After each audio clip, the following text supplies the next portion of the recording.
All right, Justin Williams, Brandon Goolsby coming up next.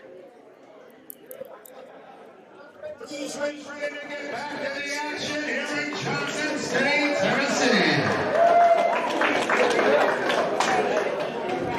Fight fans, welcome to the Strikefest ring, Justin Williams.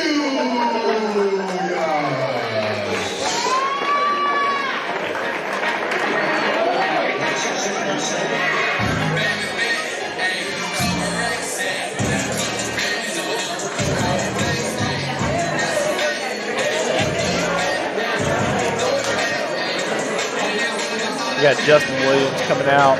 Looks like he's got Kiara West in his corner. So I'm not really sure.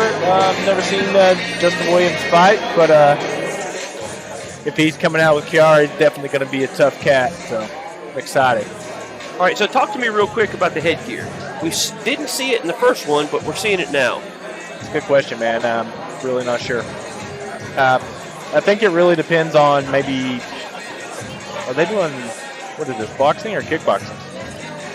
So I was under the impression they're doing all the amateur fights are going to be under Muay Thai rules. Okay. And I think, correct me if I'm wrong, and you people at home don't kill me on social media if I say the wrong thing here, but I believe that they left it up to the fighters if they wanted to do the headgear. Yeah, I would think so. Like things have changed with rules over the last few years, but I'm pretty sure that is the idea here.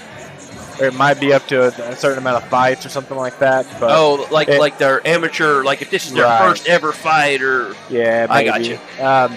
But it could, like you said, be up to the fighters themselves on whether they wanted to wear it or not. Yeah, when I was back in the hallway, I heard them talking about it, and but I was busy doing other things and didn't hear the whole conversation. I've never, honestly, I feel like to me, headgear is almost gets in the way, and I know it's protective, but I just, anytime I've ever worn headgear, I feel like I've been hit way more than when I didn't. So that's the argument that I've heard about it, and I don't know, recently they've always had the question for USA Boxing with headgear at the amateur level. And we just saw in the Olympics, there was no headgear in the Olympics. Yeah, that's true. They don't.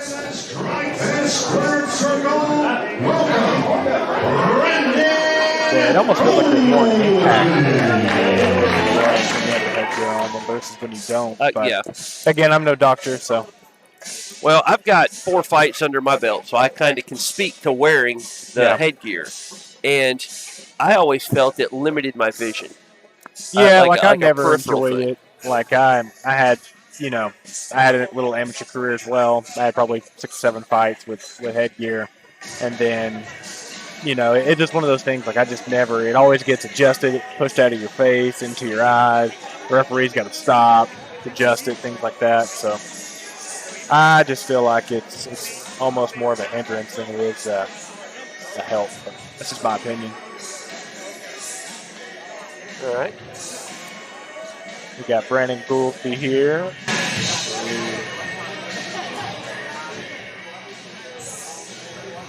There we go. Yeah, he's got his headgear on.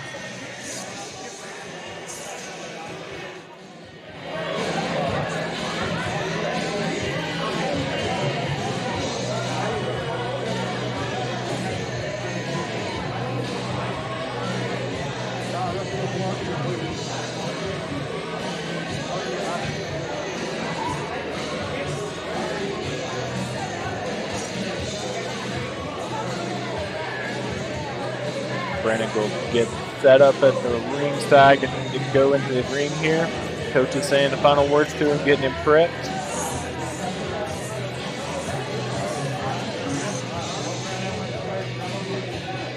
And he's walking through this corner, getting ready to step into the ring.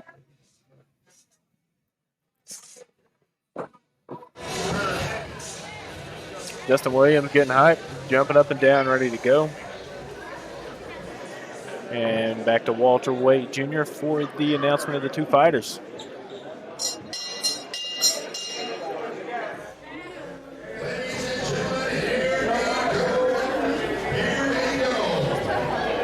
Global Association of Mixed Martial Arts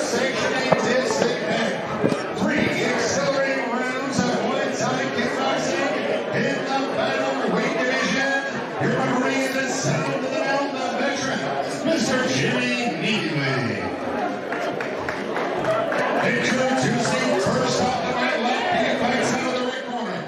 He stands at a towering 6'1" and weighed in at 131.2 pounds. This product of Total Fitness Kickboxing tonight steps into the ring for the first time, making his lifetime kickboxing debut. Hailing from Maryville, Tennessee, introducing Justin Williams.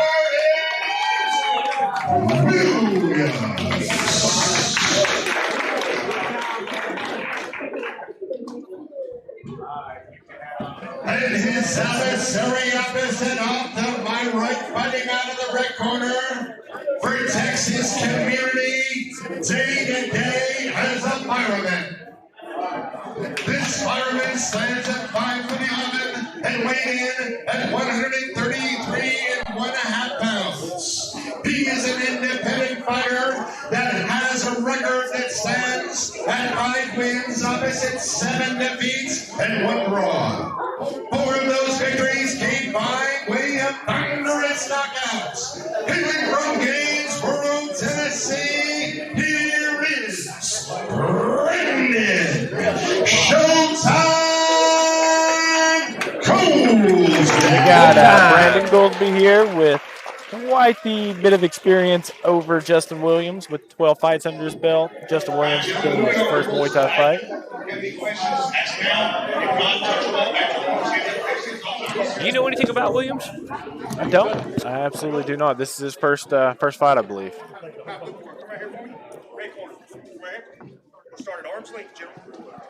About to find out what we can here in just a second. Exactly. So we got Goolsby in the blue shorts and Williams in the black shorts. Nice spin kick by Goolsby. Got Goolsby the southpaw. Nice head kick. That landed too. Oh yeah. Oh, big left hand. Goolsby with looks like a little bit of a taekwondo or karate background with the spin kicks there. Pretty accurate with them so far. A little clinch up there, a little push off. Goolsby going for the push kick. Got it defended there by Williams. All right, so when you have a southpaw fighting an orthodox stance yes. in this discipline, I'm curious to how it differs than boxing, because you always have the footwork's the issue. Yes. Is when you're in that southpaw stance, you want to keep that right front foot to the outside of the other fighter. Absolutely, and it's a similar situation. You're just looking out for different aspects and different strikes. As here, you've got, whereas he's sitting in a southpaw stance, that front leg of his is going to be quicker for an outside kick. So it's going to make it a little easier to cut him off with those kicks and things. The same idea is factored in, though. It's just a little more difficult to time the strikes, coming from a different angle. As Goolsby comes in, Williams has got the opportunity for that straight right, just right down the pipe. Yep, exactly. That was kind of a half-hearted spinning kick there. Yeah, there wasn't much setup to it. Again, like I said, you want to try to set up your kicks with your strikes, and Goolsby there with the counter right hand over the top. He got Williams backing up, but Williams angles out. Definitely see the experience and the calmness on the side of Goolsby here. Yeah, absolutely. But Williams is tough. He's scrappy, man. He's definitely throwing them hands, so.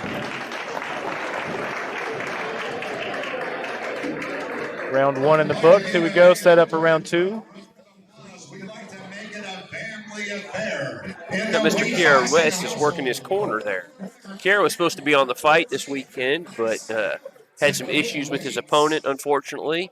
That would have been a really good fight. Yeah, Kiera's he's been on the scene for almost a decade now, and he's one of those guys that he's always exciting to watch, entertaining, and tough cat, man. Good. Yeah, I was able to speak with him and his brother there a little bit last night at the hotel. Just sorry guys, your fight fell out. Keep your spirits up. We'll get you around the next time. And really good people, class guy. Really enjoy talking to him, and even more than just the sport of boxing, kickboxing, MMA.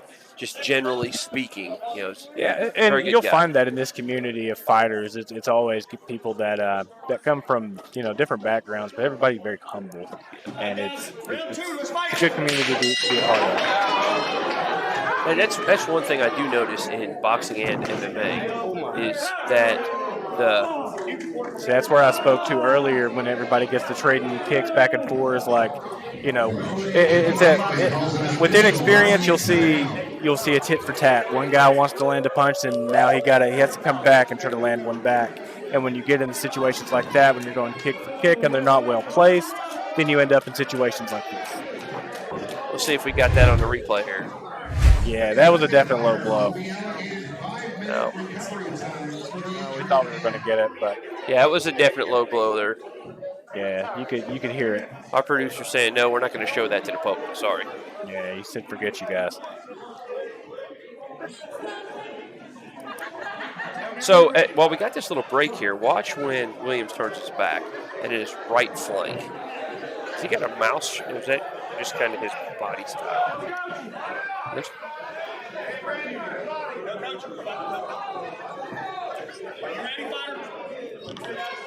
All right, we're back to action, folks. Yeah, he didn't want to take all 5 minutes because in that situation, you don't want to let your other guy get the rest either. So he's ready to go. Goolsby it's a real hard kick, but he's not setting it up with anything. Getting a little flashy there, but nothing landing. Working the check nine. Good kick by Williams. Nice counter right hand. Oh, but got caught with the knee there. I believe that's an illegal strike. You can't knee to the head as an amateur. I don't think that was intentional. That's just I don't know. I don't know if he was going to the body and then it went to the head, but he had a clinch there. Yeah. We're going to try the replay here. Didn't catch it again. We haven't. But, I don't know if that's going to be considered an intentional foul or, if it's just going to be something where he just kind of gives him a warning. We got to make sure he can continue first. Talk to me about scoring that. Well, it depends on what the referee does there. It's at the referee's discretion. If he gives a warning and says, "Hey, watch where you're." So that would be an accidental. Accidental, but it looks like Jimmy Neely's not going to give him that. He's just going to give him a warning. But what he would do if this happens multiple times, typically he would give him a point deduction. It would just be like any other foul in boxing. It's kind of similar to that. So it's really up to the referee's discretion. What would happen, though, if he wasn't able to continue? I'm not sure on the 3-round fights, but I know if you're going to like a 6-round or a 5-round fight in MMA, if it goes past 1 round, then it reverts back to the scoring. Yes, we just missed a nice 1-2 by Williams there. I think the crowd's kind of getting behind Mr. Williams, after the tough luck of the low blow and then the knee. Yeah, it looks like straight right. He's scrappy, man. Yeah. If he would just keep his distance a little bit, what he's doing is he's jamming himself up every time he lunges in and tries to throw a punch. He's not getting anything behind it.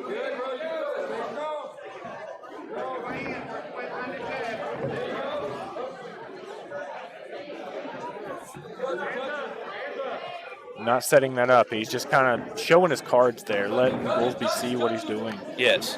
There's no surprises. And again, jamming himself up when he steps in. He's landing the strikes, but there's not a whole lot on him because he's not getting any distance. Yes, the first one lands, the second one's just momentum. So there was 2 knees by Goolsby there. Yeah, knees are legal to the body. You just can't go to the head. Knees are legal to the body, but not to the head. Okay, let's try this again.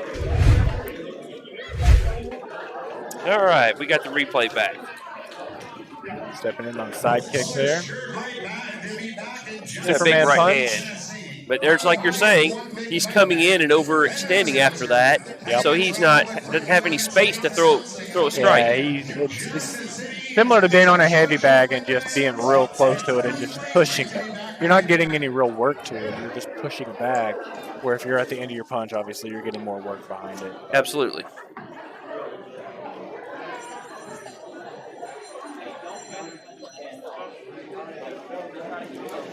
Two rounds in the books. Our beautiful camera girl there, Gina, coming with us from Rock Hill, South Carolina, to help us out this weekend. Oh, nice. Glad she was here to help us out. Yeah. And the opposite corner to the cameraman, that's Cody Waite. That's Walter Waite, the ring announcer's son. Oh, excellent. Here we go, round 3. They hug it out. He's ready to throw down. Third and final. All right, so in any way, shape, or form, did Williams win that second round? No, I don't see it. I don't think. Because none of the fouls were considered strikes or that were considered against. Yeah, so I was setting it up for a one-round winner-take-all scenario here. Honestly, I don't think that's the case. Again, situation where you're kind of just flipping your kicks out there, not setting them up. That's what happens. But no, I don't see it that way. I see right now Williams is down 2 rounds to none. Yeah. He's going to have to do something.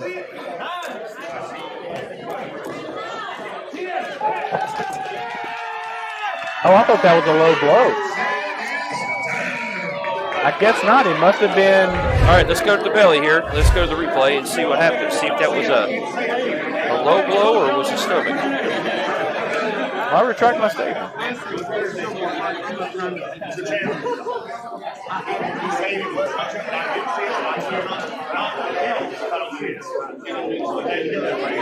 Oh, that was a low blow. Yeah, that's a. I don't know. That's.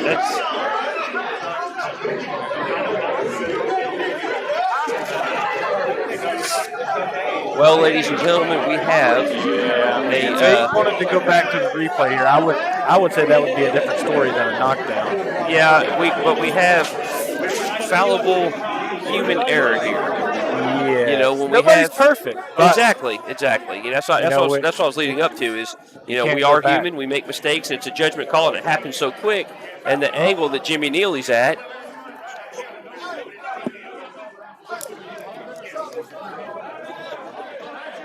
Oh, yeah, but he didn't see it, so he got it.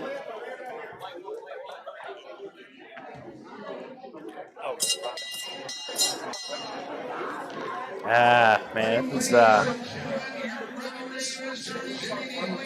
don't know how much I agree with this, but it's not my call.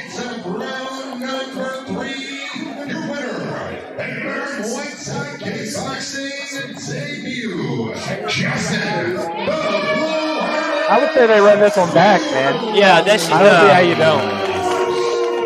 I think he knows. I think he knows in his heart, and you know, this is amateur MMA.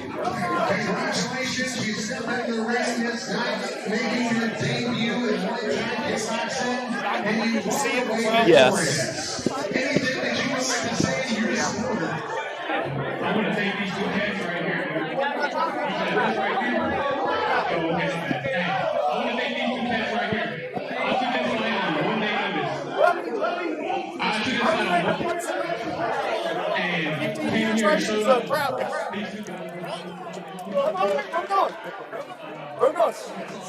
Where we going? Come on, where? Okay, what are you? You're saying come on?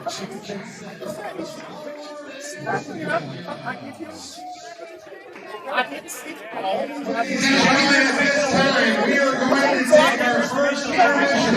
15-minute intermission. Please get your drinks, get your food. All right, ladies and gentlemen, at home, we're going to go to a 15-minute intermission here and get the next fighters ready. Like I said, I'm sure it's hard. Oh, well, that's not illegal because he was kicked.